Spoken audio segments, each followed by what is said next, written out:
Hey everyone, and welcome to the first ever episode of the Check Engine Light podcast.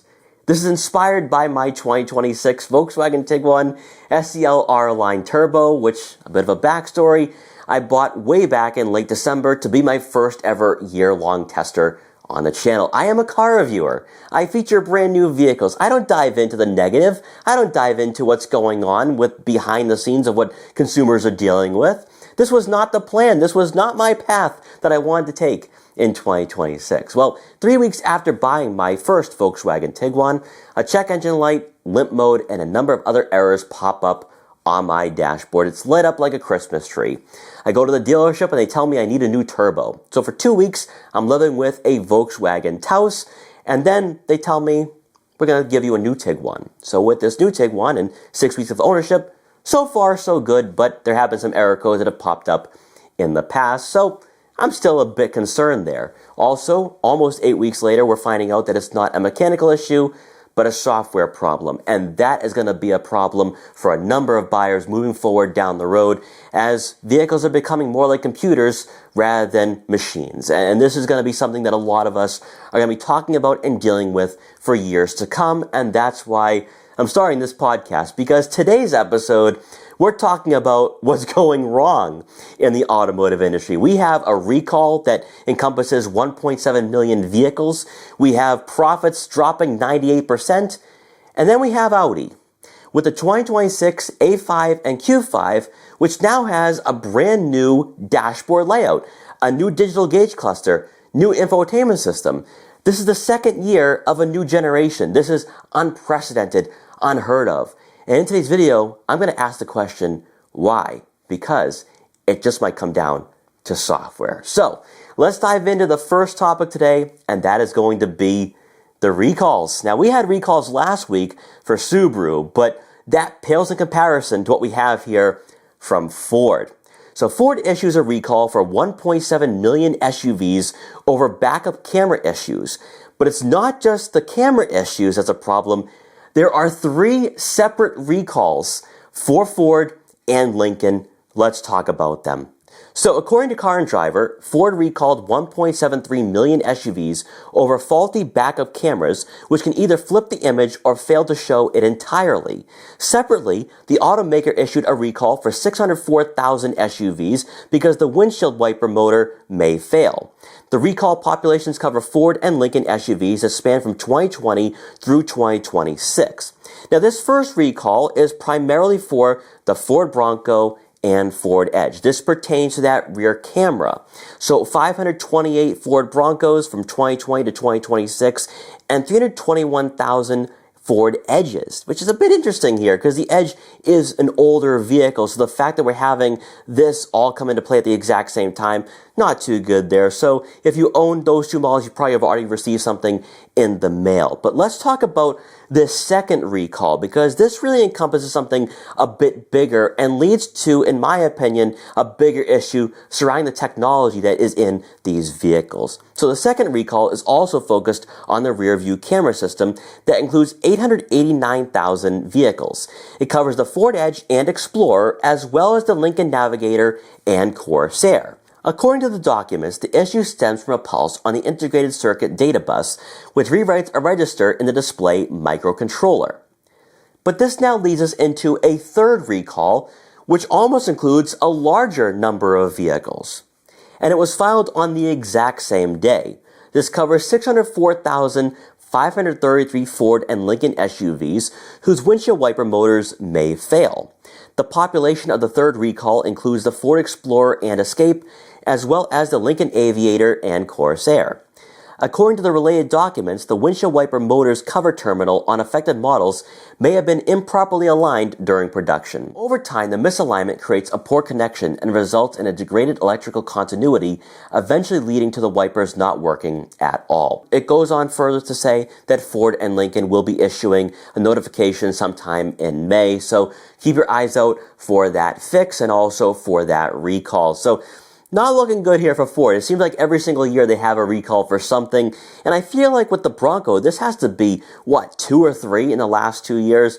So not good at all there from Ford. But the biggest topic of today it's gotta be Porsche. Everyone is talking about this. Economists, enthusiasts, Porsche owners. It is not looking good for the German brand. In fact, anything related to Volkswagen hasn't been good over the last 12 to 24 months. But for Porsche, more specifically, this is drawing a lot of attention because in 2025, profits dived 98.3% year over year compared to 2024. Now, there are a number of factors coming into play here as to why this has happened. Why all of a sudden Porsche has really gone off the rails, for a lack of a better term. Now, in 2024, their profits were $5.3 billion, and in 2020, their profits were $90 million. That's right, million, not B, M, million. Now, these factors are mostly to do with China. They're getting their butts kicked in China, where China can produce EVs that are better, that are cheaper. Porsche can't compete with that. But it gets even deeper than that because it's not just a Chinese market that Porsche is dealing with these slowdowns. It's also Europe. And thankfully for them, North America has been their strongest market so far. So taking a look at the profit breakdown, or really just the breakdown in general of Porsche, first off, it's the strategic realignment and product strategy that they're working on, where Porsche is revising their long-term vehicle strategy.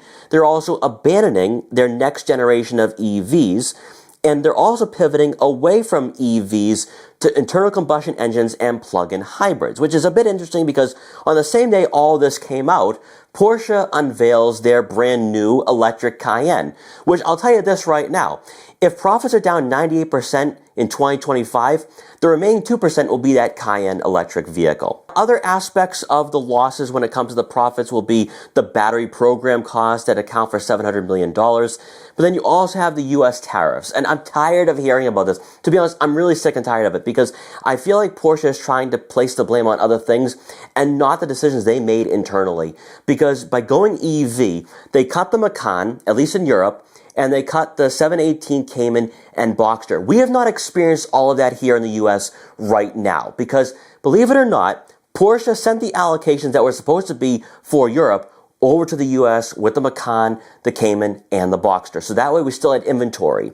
It could have been a lot worse for Porsche if they did that because over in Europe, the Macan, the gas-powered Macan, isn't being sold there. It's only for the EV, and they quit on their two smaller, more affordable sports cars, and all they have is the 911. They decided to go in this EV direction. They decided to go in the hybrid direction, and I personally don't think that buyers want the hybrid powertrains either. They want a flat six and a manual. They turn their backs on their enthusiasts, and also on top of this too, you have vehicles that are way too expensive. And how does Porsche want to remedy this? It sounds like with their new CEO, they want to have a halo car, which really isn't that bad, right? I mean, the 918, the Carrera GT, those have been great cars. They've been iconic. Maybe a halo car is exactly what the brand needs to get back on the map and also bring up those profits a bit. But on the lower end, though, what are they going to be doing here? Well, we've already seen rumors that Porsche is going to drop in a gas-powered motor in the new Cayman and Boxster. Unfortunately, though, it sounds like that those two cars will be built on a revised EV platform, much like we are seeing with the Audi A5 and Q5. But then the Porsche Macan, the next generation Porsche Macan, will also be built on Audi's PPC platform. Now, there are some major downsides to this, because with the last generation Macan, or maybe current generation Macan, it is built on Audi's MLB Evo platform, and they were able to retune that suspension to the way they wanted it. So you have the 7-speed dual clutch, but you also have the all-wheel drive system. Whereas with the Audi Q5 and the SQ5 and this PPC platform, it is a front-wheel drive bias platform. So are we going to have a front-wheel drive biased Macan? That's not what buyers really want. They don't want to hear that. So I'm curious to see what happens with that new Macan, which should probably be coming out in 2027 or maybe late 27 into 28. But they're going to need something very quick to bring out the profits and also have the high-volume sellers come back into the lineup. Poor mistake from Porsche. Poor mistake on their part. So hopefully they're able to right the ship and get back on track. But 98.3% profit margin decline, like that, I don't know if you can come back from that, especially in this economy with where things are right now. Are buyers willing to spend close to $300,000 for Porsche 911 GT3, even a base Porsche 911 is like $130,000. It's ridiculous. It's totally ridiculous. I think Porsche has completely gone too far.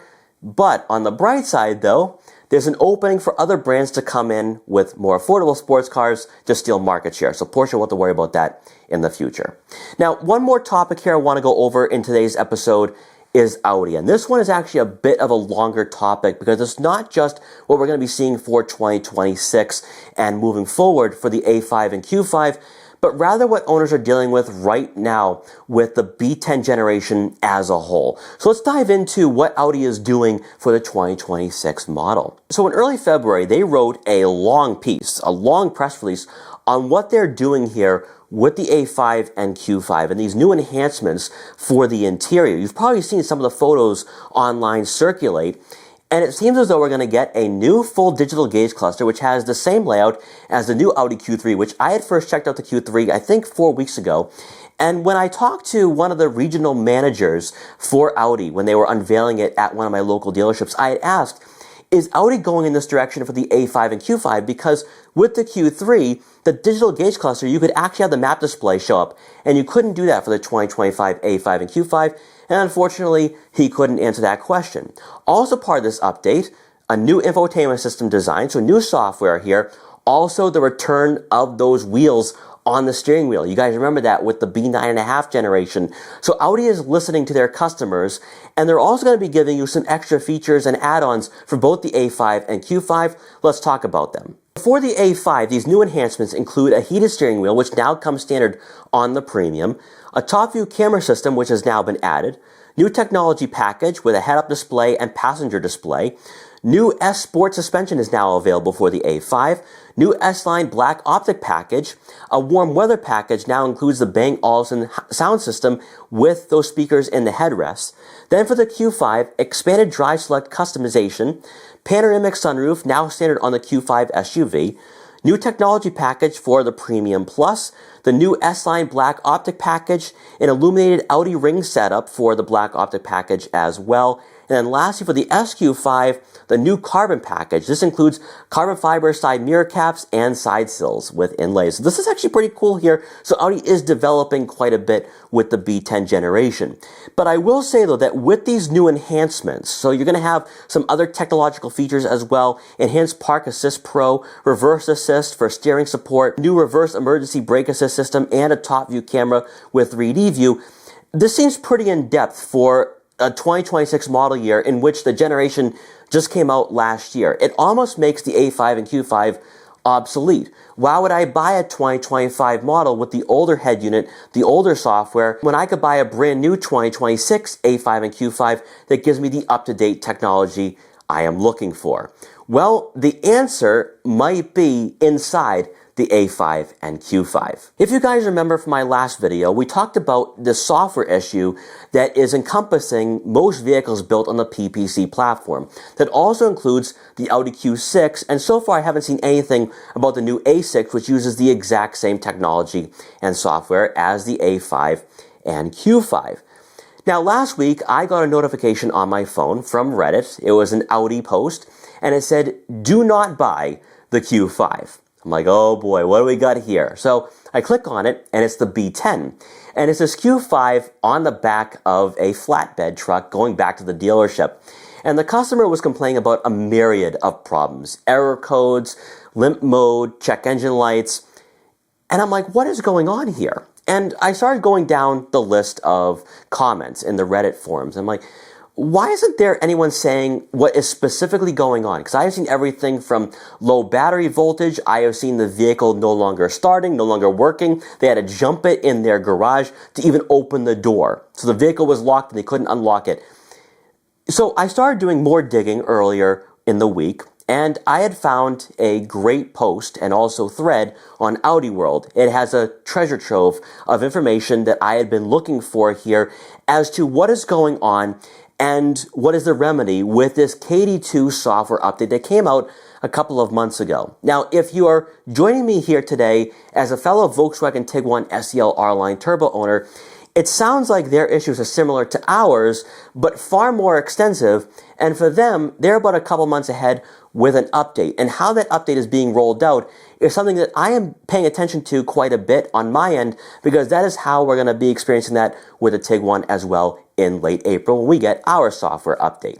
So through this update, through the KD2 software update, someone thankfully put out what it actually resolves, what it fixes. And the first one is the prevention of display failures, resets, reboots, and display freezing. So it sounds like the infotainment system is blacking out. Optimizations for the navigation system, optimizations for the connectivity, such as Bluetooth radio navigation, optimizations for operations, such as your voice assistant and navigation system, optimizations for the traffic sign recognition. So it sounds like everything technological is really bugging out here for this vehicle. Improved driving characteristics. This is moving off the line, hold function, juddering. I'm experiencing that with the Tiguan. Avoidance of incorrect warning lamps. This would be the 30 error codes that people are complaining about that are popping up on the dashboard. Your improvements in mobile key. So that would be your key detection and keyless system. And then lastly, optimizations for child presence detection. What isn't necessarily being addressed here is that all these buyers are having some of these issues pop up within 3,000, 5,000 miles. And it doesn't matter whether they purchased it today or last year. This is going to be a reoccurring problem moving forward. So Audi has thrown out a number of different software updates. The KD1, KD2, and they're working on a KD3 update because, believe it or not, with the KD2 update, it is actually bricking some A5s and Q5s. It is making them inoperable. And I started reading a bit more into this, and it sounds like that Audi dealerships are not recommending getting this KD2 update if your vehicle is not throwing error codes. So that's why if you are looking at buying an Audi A5 Q5 right now, or for us with Volkswagen Tiguan SEL R-Line turbos, Volkswagen and Audi are not eager to throw out this software update. It is only for vehicles that are currently having issues. So buyers are going into their local dealership talking about this KD2 update, and the service advisors know nothing about it. They know nothing about it, but they're also not willing to throw in that software update, mostly, and I think it's mostly that has to do with the liability aspect, because they know that there could be something that goes wrong here with this software update once it's installed. It could brick your vehicle, and then you're upset with the dealership. They're probably facing a class action lawsuit or a lawsuit in general. They don't want to deal with that. So this is a headache. This is a software nightmare that is now plaguing two brands in the Volkswagen Audi family. And this leads me back to the 2026 Audi A5 and Q5. Why are we seeing this drastic shift in technology and software? Is it due to the fact that everyone complained about the user experience? Is it due to the fact that people complained about the interior layout in general? Or is it to cover up the software issues that happened for the first model year? I'm kind of leaning towards the latter because this has never happened in the modern era. Now, way back in the 60s, in the late 50s, 60s, you would have a refresh every single year. But that has not happened in the modern era of vehicles. You would have a model year run that would last, or a generation that would last, at least 3.5 to 4 years before a mid-cycle refresh.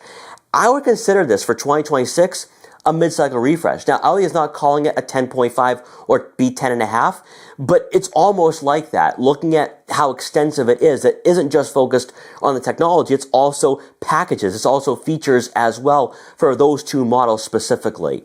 Now, if you remember with the B9 came out in, I think, 2016 for the A4. The B9.5 came out in 2020, where you had a new touchscreen, the 10.1-inch touchscreen with Audi's MMI user interface. They got rid of that dial on the center console, and I think you got a revised digital gauge cluster as well. Extensive, also, I think, a nicer style to the exterior. Whereas the B9 had the rotary dial and you didn't have the touchscreen initially. So I thought it was a nice update. But with the B10, it's just not making sense to me. And I have a feeling that Audi is going back to software that they know. If you look at the way the software is laid out, at least for the photos with the infotainment system, it kind of reminds me of Porsche. So I'm wondering if Audi is taking software that they had already developed years ago or recently and putting it into those screens that they know is not going to throw error codes. That's just something that I'm speculating here. That is not a fact. I'm just speculating because looking at all the complaints that buyers are having with the A5, Q5, SQ5, and S5, that is not a small matter. And like one person said, this could affect over 100,000 units. So it's not small, and it's actually across the board in multiple markets. It's not just North America and Canada, it's also Australia as well. So something is wrong there with the technology, with the software, and I think Audi, to cover their tracks, to fix things, they've changed it completely for 2026, and also to make it more in line with the Q3 as well, because I was actually more impressed with the Q3's interior over the A5 and Q5. So guys, thank you so much for joining me on this first ever episode of the Check Engine Light podcast. I'm having a lot of fun here. Hopefully this is the beginning of bigger things to come. I gotta focus on the background of this portion of the room, gotta put some new furniture in, also gotta get rid of those horrible curtains and really see where things go. Maybe there will be another channel down the road, which is just focused on the Check Engine Light podcast. Who knows, I'm gonna take things one day at a time. But guys, once again, thanks so much for watching, take care, and I'll see you guys next time.